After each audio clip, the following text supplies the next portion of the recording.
The night was cold, and a thick fog rolled over the empty road. Emma's headlights barely cut through the mist.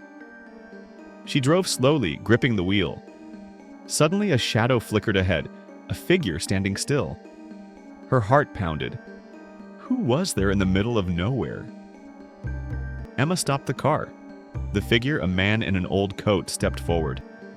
His face was pale, his eyes hollow. "Please help me," he whispered. His voice was weak, almost lost in the wind. Something felt wrong.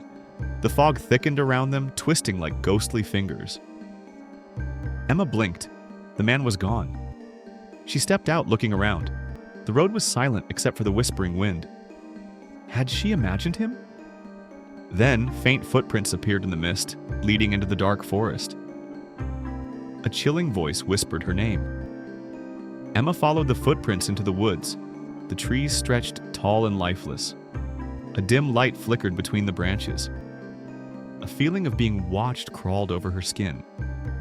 Every step made the whispers grow louder, the fog wrapping around her like a ghostly veil.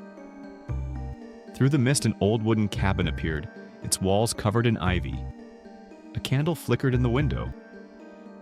Someone was inside. Emma hesitated but stepped closer. The whispers grew louder. As she touched the door, it creaked open on its own. Inside, dust filled the air. Old photos lined the walls, faces scratched out. A wooden chair rocked slowly, though no one was there. Then a whisper right behind her. Emma spun around. The candle flickered violently. She wasn't alone. A dark figure loomed in the corner, its form shifting like smoke. "You shouldn't be here," it whispered. Emma backed away, heart racing. The fog outside pressed against the windows. The figure raised a hand. "Leave. Before it's too late." The walls trembled. The whispers turned into screams. Emma ran, the door slamming shut behind her. The fog wrapped around the cabin, swallowing it whole. She gasped for air. When she turned back, the cabin was gone. Only silence remained. Emma stood frozen, gasping for breath. The cabin had disappeared, vanished as if it had never existed. The road behind her was clear now, no fog, no whispers. Had it all been real? Or just a trick of the night?